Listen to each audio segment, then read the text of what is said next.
Flashback, mailroom. Yeah, okay. If you wouldn't stop at every cubicle to chat. Hello. He really did it. What? What did he do? Isaacson versus Vicarian Holdings. On the hold, they find some old shares in this company he invested in like 20 years back.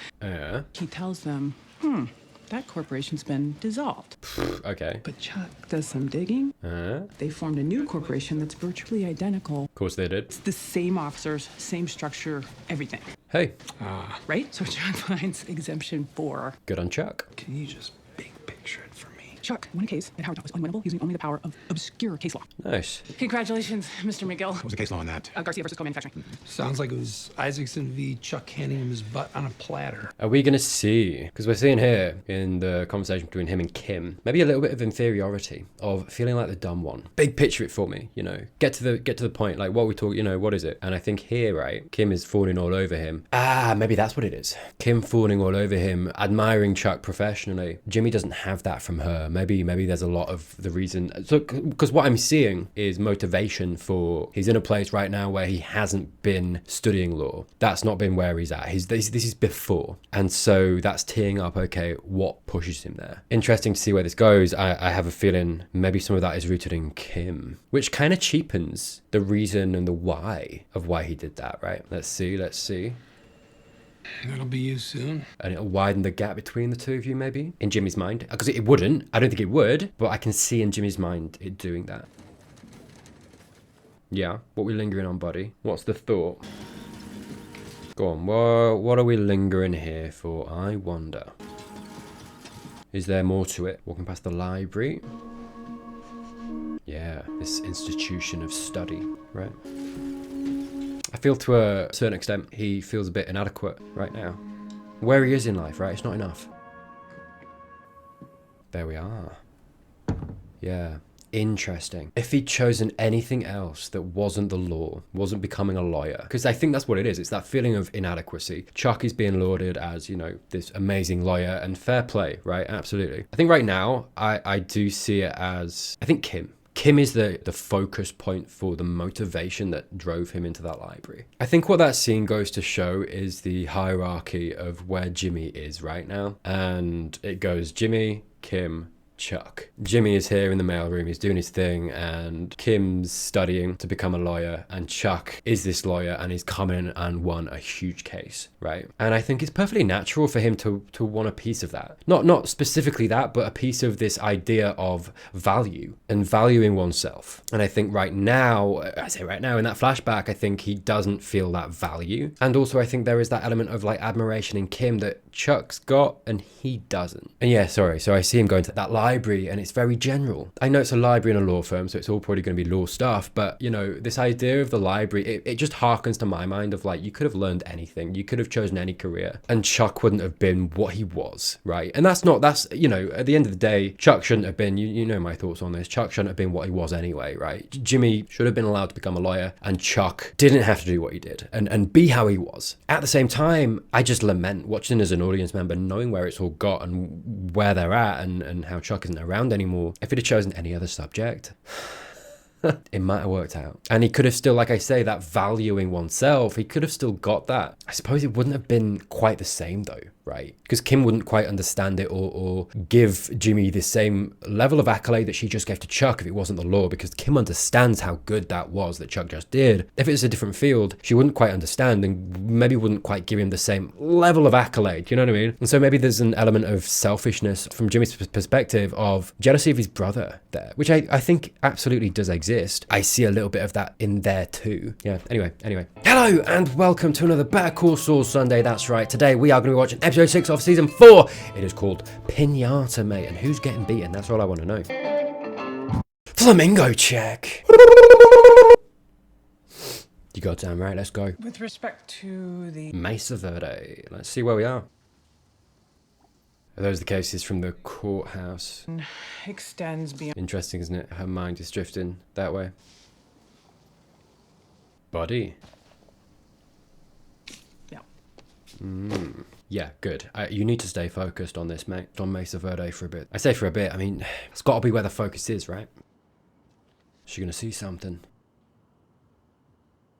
Right. And now she's gonna see that his mind is still there. Now is she gonna, yeah, this isn't, I mean, right, yeah, and she's not sure that's where she's gonna be when the time comes. I think her dream has changed, her goals have changed, her intent, like I said last episode, has changed. It's like I said at the end of last episode too, of we found out where Jimmy's mindset still is and where he's going and what he wants, and how looking forward at that, conflict. I was up late justifying a giant horse statue to the Park City Zoning Commission.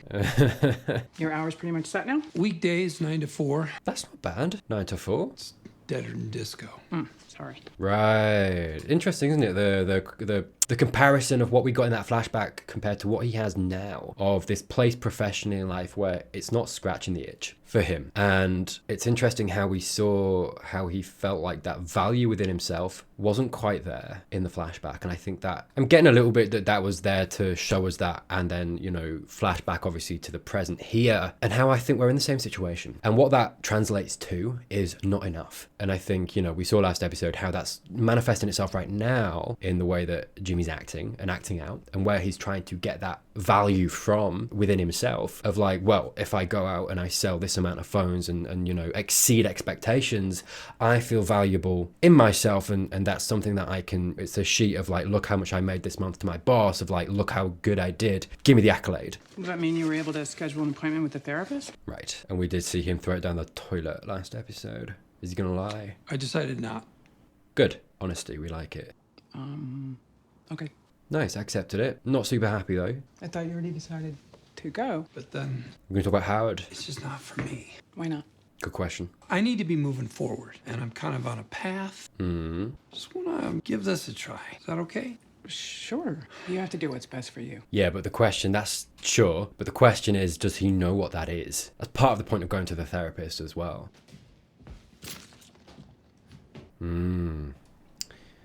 Yeah, you should probably talk about that. This is the thing, they're talking, we just saw that, but they're not talking. Not really, not about the stuff that's, I mean, we've seen what's going on with Kim, we've seen what's going on with Jimmy, and I think last episode we saw Jimmy wanting to talk, not quite knowing how, and also with Kim we're seeing her just not talk to him at all really, and imparting these things that are happening in her own life, and yeah, that's the impression I got that conversation they just had, of they're both dancing around a little bit. They're dancing around the topics they perhaps should be talking about. And I think we saw where Jimmy was like, okay, Jimmy said, is that okay? And she was like, sure. In the sense of, and I think the read that I made was like, you don't have to ask me if that's okay. I'm not in charge of you. But also I think if she'd have answered otherwise and pushed the matter, I think Jimmy would have got a bit upset, a bit angry. There was almost a little bit of like, is that okay? Am I allowed to do what I want to do? Do you know what I mean? It was almost like we were close to getting an argument, I think.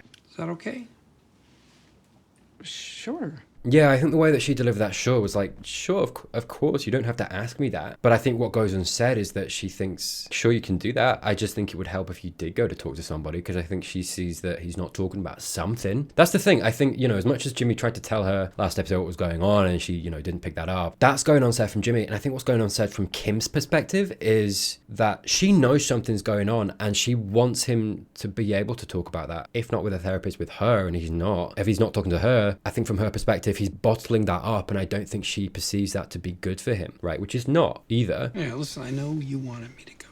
You have to do what's best for you. This conversation, it's like the dialogue on paper, it's close and it's bringing them together, but it's like all the context that I know, it feels very apart. It feels very like Jimmy's camp and Kim's camp, and they're not actually talking about any of the things that are going on with either of them. That statement by Kim, you need to do what? You have to do what's best for you. Right, it's very almost, it's your problem, not mine. And I don't mean that in a cold way. I don't think she means it that way, but what that does and what those words mean is like, you need to do what you need to do, what's best for you. And what that does is separate her from him. And I suppose what might be playing on her mind is what she saw on that notepad last night of, and that's very selfless, because I think she said that and acknowledges that perhaps he needs that to get through this period of time that's very difficult for him. It's like I said and have acknowledged, is that goal for the joint office is keeping him going right now. And I think that's really important for him to have. This is the thing as well, this is the complexity of the situation, is that if she does what I'm saying and talks to him about it, she dashes that, and I think she knows that, which is why she's not, because at least for now that's the lifeline he's clinging to, that's like getting him through Chuck's death and his situation right now. And also if she, you know, dashes those hopes, it's like, what does that mean for their relationship? I think there was a lot tied into their relationship in the way that they were partners together, in the way they were professionally as well. And yeah, it's so messy emotionally, right? There's a lot at stake, and I think as much as I'm saying that they should talk, and there's this level of apartness to them that I think is demonstrated in this conversation, if they do breach their own walls, open the gates to their feelings and talk about this stuff, this is the thing, I think they've got to do that. It's gonna hurt and it's gonna be hard for both of them, but I think what lies on the other side of that is good, and I think is where they need to get to. And what I see right now is a countdown of like this situation with the two of them not talking. Can't last, won't last. It's only a matter of time before they have that conversation or some semblance of that conversation. And I think conflict, right? Conflict's going to come from that and an argument or something. But I think it's important that they get on the other side of it. I think what's playing on her mind right now is that notepad. Hey, Schweiker and Coakley. Okay. Kim. Buddy, I did. So good to see you. Richie boy, we're going for dinner. Let's do it. I've been wanting to thank you in person ever since you sent Billy Gatwood our way. Nice. I'm glad that they're still tight. As long as he's taken care of, I'm happy. Just continue what you started. Yeah. This is the thing. Something that solves... what I was going to say, something that solves all her issues is joining a firm. But if she joins a firm, that dashes the hopes of Jimmy of their joint practice. So she almost can't do that. Or at least... Do you know, that's the situation I feel like she's in right now. And that's what made me think of it. Schweiker and Coakley, she's passed off business to them because she can't handle it, can't deal with it. Mesa Verde is too much for one person. She has to solely do that, right? We've seen that. She can't do anything else, but she wants to. And I think the thing that's best for her is to be part of a firm that means that she can do more. She can do these things she wants to do while also retaining Mesa Verde and not falling behind. We're taking it one day at a time. Grief moves at its own pace. It's different for everybody. Yeah. Give him my best. Bless him for that. What can I do for you? Go on. How's your banking division? She wants to be... Would you like one? Yeah. Interesting. Does that mean she's going to be it? Oh, hello. 2 bedrooms each. Right, that's where they're gonna stay. I'll tell you what, Well, this is a good start. this is a better housing situation than most of us have. This is insane. Couple treadmills over there, barbells, weight bench. This is awesome. Out of stock bar, beer on tap. I mean, Can I do it? Are you hiring? DVD player, projector and screen setup might be nice. My goodness. Werner said that this was going to take 6 months, Damn. which means 8 at least, probably 10, in total isolation. Mm-hmm. We can't just keep them alive. We got to keep them from climbing the walls. Yeah. It's a lot to ask of people. Full camera perimeter in case someone tries to find a way in or out. You gotta imagine someone's gonna try. I can provide you men. I'm going to need to vet them, no offense. Of course. Oh, I love it. I love that when Mike gets to flex and to see the trust between them. Oh, Mrs. Strauss passed away. Did Clarence get the Alpine Shepherd boy? Oh, it was that lady. Okay. That's good. Should he be talking to this guy as the lawyer? Are you on an hourly rate, or would this be like a flat fee, He's gonna take it. Maybe? Mr. McGill? He's thinking about it. Not practicing any longer. I can refer you, though. Good. Hamlin McGill. McGill? Wait, isn't that you? It's just a coincidence. Distancing. Doesn't want to talk about his brother. Doesn't want to acknowledge. Doesn't want to say. I think there's a lot. I think even in just in that little thing there of not wanting to go into, oh, it's my brother. It's more or less the same amount of words as, oh, it's just a coincidence. Less words. Him not even wanting to acknowledge that shows you, I mean, you know, I think it's easy to see that he's not doing okay with his brother and what happened and everything. It's going to be interesting. We're 6 episodes into season 4 and we've not really dealt with that, right? We opened season 4 how we did. We're seeing the fallout and we're seeing the emotional state, but we're not really seeing a lot of progress, I guess, or along that path of really digging into it. At least not yet.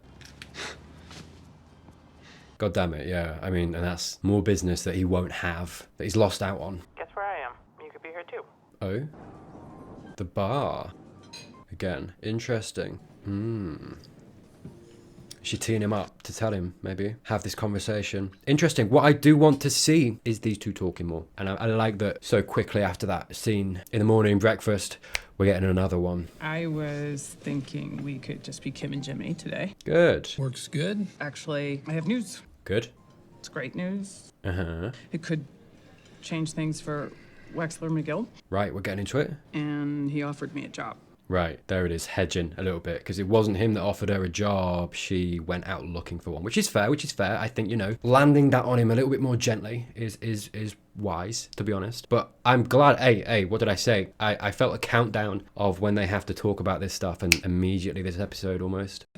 You can't take no for an answer. This is her way of swinging it by him and seeing how he's feeling, seeing if it's viable, right? And to have this conversation. Her trying to butter him up in the place that they're in right now. This is a place where he feels at ease. There's sentimental value almost to this place. She's, trying to get him into a place where he's going to be reciprocal to hearing this. They want me to run their banking division, build it, really. That's a huge opportunity. I'd be coming in as a partner.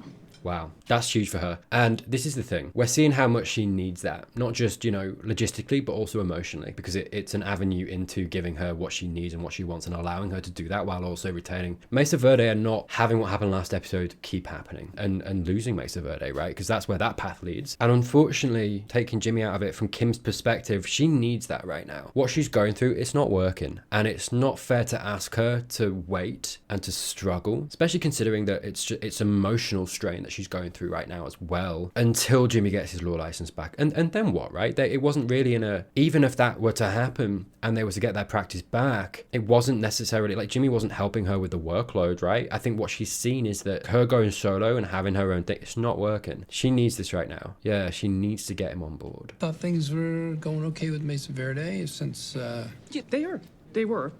Good. My workload has gotten a lot more complicated lately. Beautiful. I've been taking on some pro bono work. when did you... Talk about it. Good.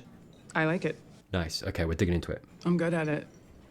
Good. And He needs to hear this, I'm helping people. which is what she wants and needs now, I think. Makes a lot of sense.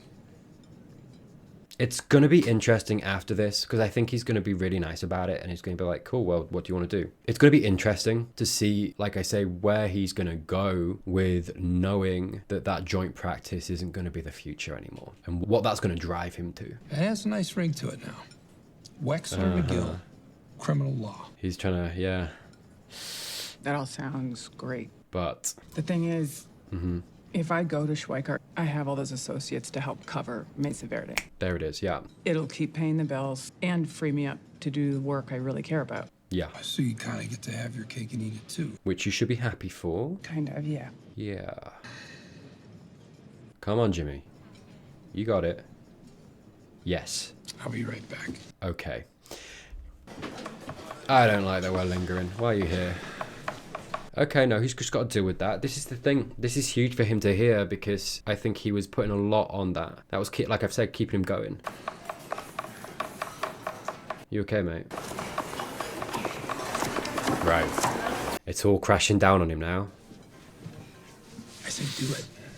Good. It's a great opportunity, and you should jump on it. I told you he'd be absolutely recipient, but what we just saw there is absolutely after this he's gonna Tim, you got to do what's best for you. nosedive, I think. Everything that he's been putting off, all of these feelings that he's been kind of just ignoring, not really dealing with, I think he was plastering over that with the joint practice and where he was going. It's like, it doesn't matter right now because where I'm going and getting there is gonna be great, and it's all gonna be fine once I get there. And now that's gone. And all of these things he's been putting aside, it's all hitting him at once. He has to deal with that now because he's not got something that's going to just be a balm later down the line that's going to fix everything, even though that probably wouldn't have fixed anything anyway, or at least it wouldn't have fixed everything, right? I can't ask you to wait around for me. Good that he's acknowledging that, yeah. 10 months, a lot can happen. True. Yeah. Yeah. Who knows? He very much needs a therapist, though, because he needs to be talking through this stuff. I stand by what I said. The guy's a charlatan, but there's a time and there's a place, and that wasn't it. Good on you. Anita's not happy. You might want to call her. Probably better if I don't. Come on. You can go in, Jimmy. He's expecting you.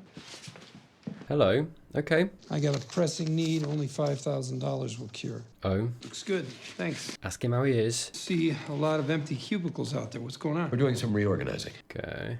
We've had some setbacks. Ah.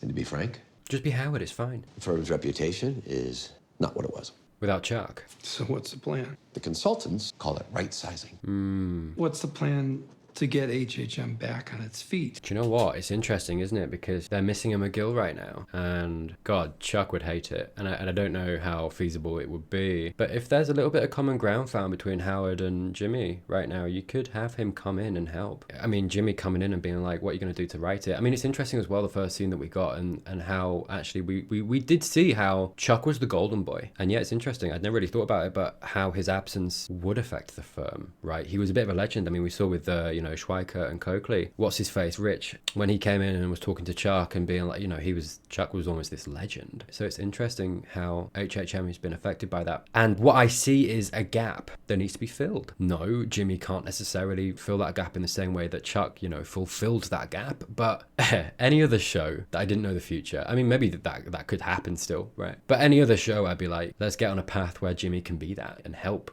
I don't know. There's so much baggage, but maybe there's partly, I mean, that's that guilt with Howard is still playing around, right? What he did and, how it's affecting him. And perhaps I could see Howard, finding a way to being like, I need to atone for what I did, not only with what he perceives himself to have done with Chuck, but also what he knows he did with Jimmy post the funeral. And the common denominator there is McGill, right? The name McGill, the family McGill. And as much as we know and Howard knows what Chuck thought of him and what he would think of Jimmy coming in and replacing Chuck, right? He would hate that. Obviously, I could see motivations playing around in Howard's psyche that would lead him to inviting Jimmy into the firm, maybe somewhere down the line, right? That could and would be an option. I see writing wise how you could get that. And like I say, as much as Howard knows that Chuck would hate it, we're not talking about that so much. We're talking about how Howard feels right now. And selfishly, from Howard's perspective, it's almost a second chance with a McGill to do right by a McGill, because I think he feels like he absolutely didn't do right by Chuck, and Jimmy is an opportunity to right that wrong. And also by almost repaying that emotional debt of post-funeral doing what he did, Howard doing what he did, and being like, Jimmy, let me help you out, come in. I don't know, I see an opportunity, and I don't know how realistic that is. I like the idea of it though. I mean, that's wild speculation, raw speculation, if you will, but I like the idea of that, and I think there's lots of potential for that, and how that could provide a lot of conflict later down the line as well, right? It would make an interesting show for that. And I think also, so this, all of the past stuff that happened, because like, I mean, a season ago you could never see that future that I've just talked about, but I think considering what's happened, I do think a lot of it, not that it doesn't matter, but a lot of it I think to Howard right now doesn't matter to him in the same way that it did, right? And how he thought of Jimmy, right? A lot's changed, and emotionally I just see him being in a place that I kind of want. The more that I talk about it, the more that I like it, and the more that I kind of want to see that happen, even though I know the end result of that is that it's gotta blow up probably, right? It all came from this one line from Jimmy. Call it right sizing. Right. This situation that Howard's in, which isn't good for him. He needs a solution to this. What's the plan to get HHM back on its feet? Back on its feet. Yeah. He cares about it. He cares about it because it's Chuck's legacy. And as much as, like I say, all of this stuff is going on with Jimmy, I think there is an element of that love still there for Chuck, right? That would be natural, normal for him to still feel. And so I think that's what I mean. The motivation is there for Jimmy to care about HHM and to want, perhaps, later down the line, to play a hand in making sure it's okay. Right, Howard doesn't have a plan. Are we gonna stop and turn back? Kidding me? I just referred a client to you guys. Yeah. And you're telling me this place is falling apart? Okay, we're digging in. Get your shit together, Howard. Ooh. Please, you suffer one little setback and you're gonna let your entire legacy go? Legacy, there's that word, hello, yeah. One little setback. Fine. Your pain is very special. Woe is you. You wanna save your dignity? You're gonna have to fight. You're a shitty lawyer, Howard. Buddy, come on. But you're a great salesman. So get out there and sell. Damn, that's tough. You, Jimmy. There you go. Use that. Okay, forget my theory. That just went out the window. I think maybe as much as that was harsh, maybe that's what Howard needed. I might keep my theory in because I like the theory. I do. I don't think that conversation, how it ended, really lends credence to it ever happening. What have you got, mate?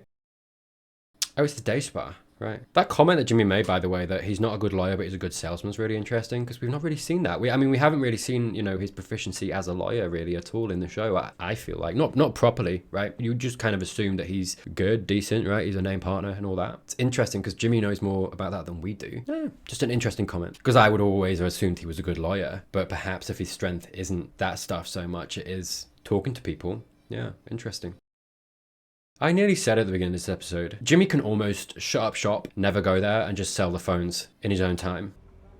It looks almost like he's teeing up to be doing that, right? It's a side business. I thought you were a lawyer. Oh, mate, you are like a season behind. Lost your job again? Less of the judgy. Get rich quick schemes never work. It's interesting, isn't it? It's not about the money, I feel like. Like, he just spent, you know, I mean, I don't know how much he spent, but he just got that $5,000 from Howard to go towards that. It's not about the money. My doctor tells me again and again that you may never wake.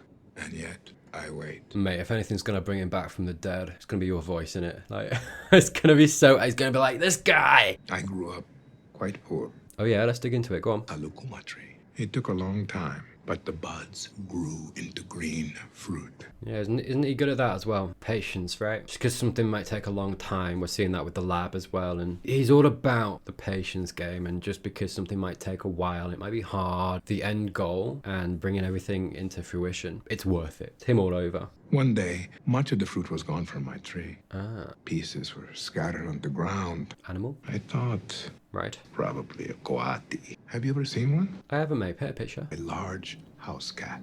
Huh. But he slipped away. It ran under the house. It would show itself sooner or later. And you waited. So I waited. For hours. Of course you did. When my brothers called for me, I did not answer. Yeah, so focused. I caught it. The merciful thing would have been to kill it. I'm not merciful. I kept it. Whew. It lived for quite some time. It's that thing, isn't it? He can't take someone or something taking what's his. That's the way to get on Gus's bad side. There we go. Hello, come on, get it.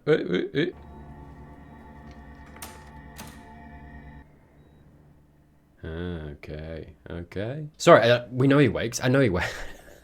Is das in the bar? Go on, show me. Hallo. Yeah, I mean, they're all happy right now. Let's hope it stays that way, eh? Interesting, by the way, I've just realized. Mike said, this guy said 6 months. He was like, at least 8-10 months. What is it, 10 months until Jimmy can practice law again? That's an interesting time frame. If the lab is getting built and also Jimmy gets back, that's a hell of an episode, that, innit? Wonder how many episodes we're away from that. I do wonder, actually, maybe at the end of season 4, we're going to have a bit of a time skip into season 5. Man, this is nice. All right, gentlemen. That means you too. Sie zahlen euch gutes Geld, dafür hört ihr gefälligst zu. For real. Kai, I feel like is, oh, he's an issue. Yeah. He ain't gonna last 2 days with Mike, is he? Anything you need, call. So when do the girls get here? No girls, dude. Yeah, buddy. Really, you brought this guy? Anything within reason. I don't like him at all. Sorry, in this situation, you can't have those guys. You cannot, right? Mike knows that. Any more questions? He's going to be an issue. Work starts tomorrow night. I can see Kai getting disposed of, if I'm honest, mate. They are all good boys.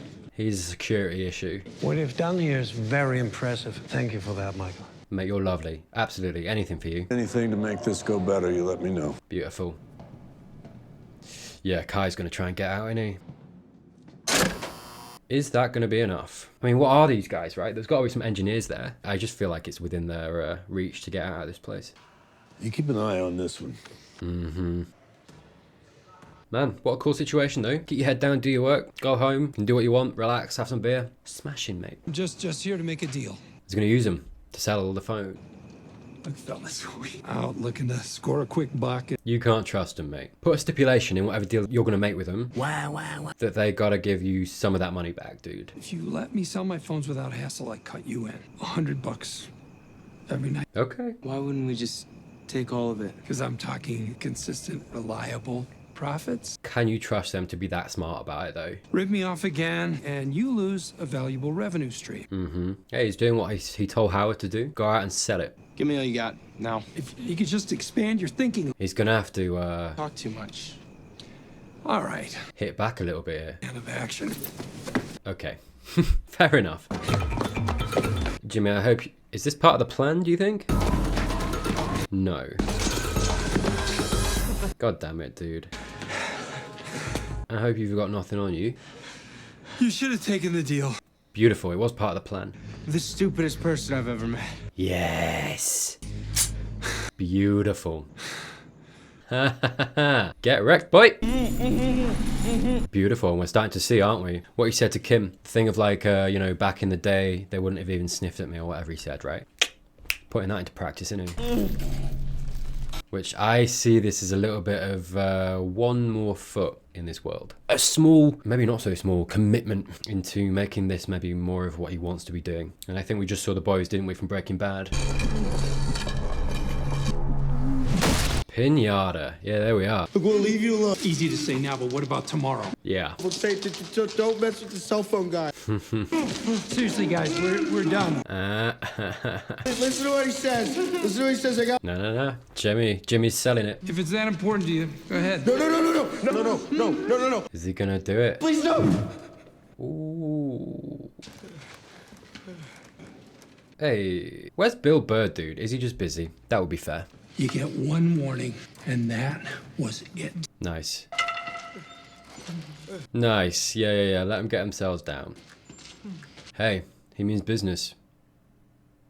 Yeah, and he's serious about it, isn't he? I mean, we always knew we were going that way now, right? But, you know, all in. You got to kind of accept it. I mean, this is what I mean as well of, I think, where this came from was, like I say, Kim almost getting rid of this idea of his safety net of like, if I just get there, it'll be all okay. She took that away. It's not me judging Kim or whatever, you know, that's just the reality of the situation. And what came from that? This. Because it's like, what else has he got? And I think we saw at the beginning of the episode that I think there is some of him wanting to be a lawyer tied with having Kim around and Kim's admiration, or deriving a lot of his value from Kim's admiration or accolade and how she sees him. And I think, right, some of that is tied in there as well. And it's going to be interesting to see. I mean, we know he ends up being a lawyer, right? But I think considering, like I say, that first scene, and obviously, you know, Kim going her own way, and then Jimmy being like, okay, and taking a step more fully into this line of work and this area of his life, I think does stem from him losing that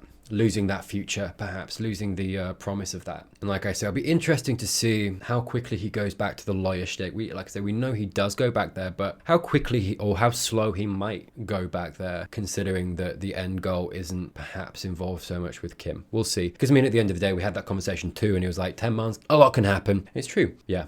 Anyway, Piñata, it's been a lot of emotional kind of setting the scene, I think, and showing us specifically where Kim and Jimmy are at, and how those emotions and their psyches right now, Kim specifically, is kind of shaping where they're both going. And like I said, I think that conversation we saw at the beginning of the episode between them in the morning, you know, getting the orange and in the present, not the flashback scene, was showing us perhaps maybe some walls going up, or not walls going up, but distance between them starting to form. And I think there was that scene, and then obviously the scene in the restaurant where Kim told him about Schweikert and Coakley, and I think that distance increased a little bit more, and then he took the step into this world a bit more, which is far, you know, further away from Kim as well. Yeah, interesting. So we'll leave it there. Piñata, episode 6, done, mate. Thank you so much for watching. If you like this video, you're not subscribed already, please do consider doing that down below. If you want to support me further, I do have early access to all my videos down in the description. I've got Patreon and I've got YouTube memberships as well, so go check that out if you fancy it. Thank you, as always, to those who do support me. Genuinely, thank you for giving me your money, mate. Honestly, like, there's no two ways about it. Thank you so much. Consider watching this video right here to keep the hype train going. But other than that, that was it from me. I'll see you next time.